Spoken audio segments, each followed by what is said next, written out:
أما بعد السلام عليكم ورحمة الله وبركاته. Muhtaram azizlar, muhtaram jamoatul muslimin. Avvalan mehribon va rahimli Parvardigorimiz Alloh taborak va taologa adadsiz hamd va sanolarimiz bo'lsin.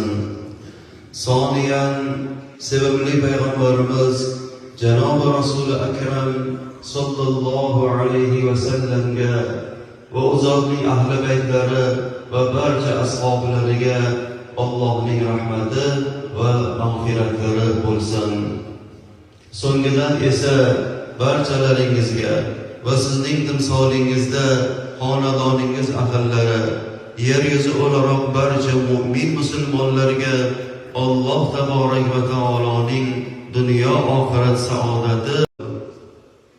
O'rtada tanaffus berib, safhon aytishga ijozat berishdan oldin shu turgan kunlarimizga Qur'oni Karimning oyatlarida ishoratan ma'nolar kelganiga e'tiboringizni tortmoqchimanki, astaizu billah, Alloh taborak va taolo shunday marhamat qilibdi.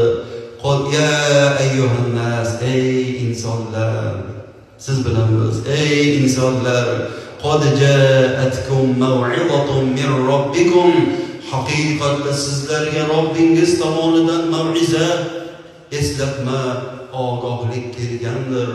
Va shifaa'un lima fis sudur, va qalblardagi kasallikka, qalbdagi kasallikka shifolar kelgandir, shifo kelgandir.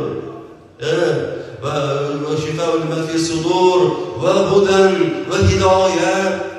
Alloh e'tibor qiling, va hidoyat kelgandir.